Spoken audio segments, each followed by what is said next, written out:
Sirens blaring, speeding along Gibraltar's roads. The RGP wanted to give the press an idea of what it's like to be in one of their vehicles, driving fast but safely to an emergency situation.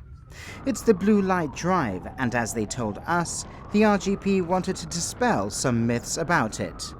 I think there's a great misconception when the blue lights go on that the members of the public think that we're going for a cup of tea or there's somewhere else that we need to be in a hurry.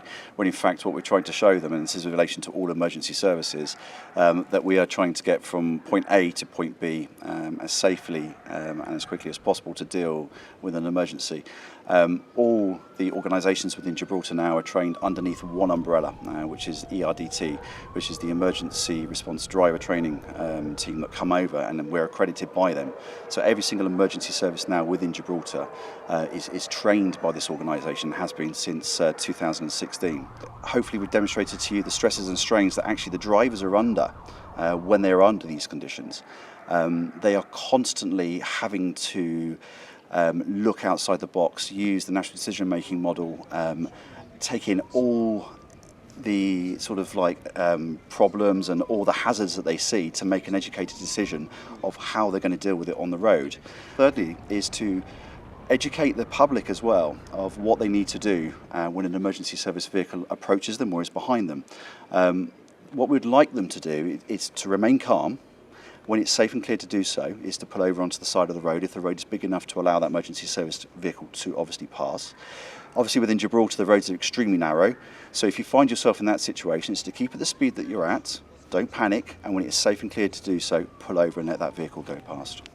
The course is taught by a handful of the RGP's more senior officers who have all qualified as emergency response driver training instructors after passing a 2-week-long UK-accredited course in Gibraltar. So the officers you are with today, they have a full week obviously training underneath the ERDT wing as a driver, and then on top of that, once they've gone through their portfolio and proved that they can do that successfully, they are then selected to do a further 2-week training as an instructor through that team, and again that is a very hard course.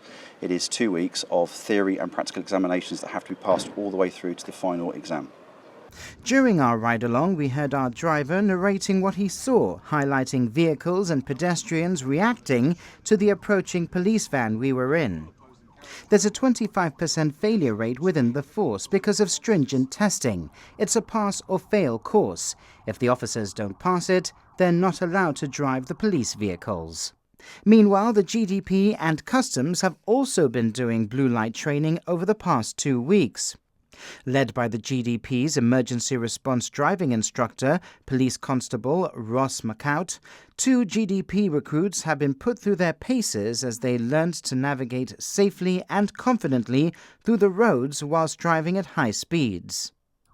It was a fantastic opportunity to ride along with the RGP, to see firsthand not only how the officers react, but the public too. Our cameraman, Danny Farr, captured fantastic footage from inside the police van, as well as outside using a GoPro camera. A unique perspective on how our local law enforcement navigate our streets in an emergency.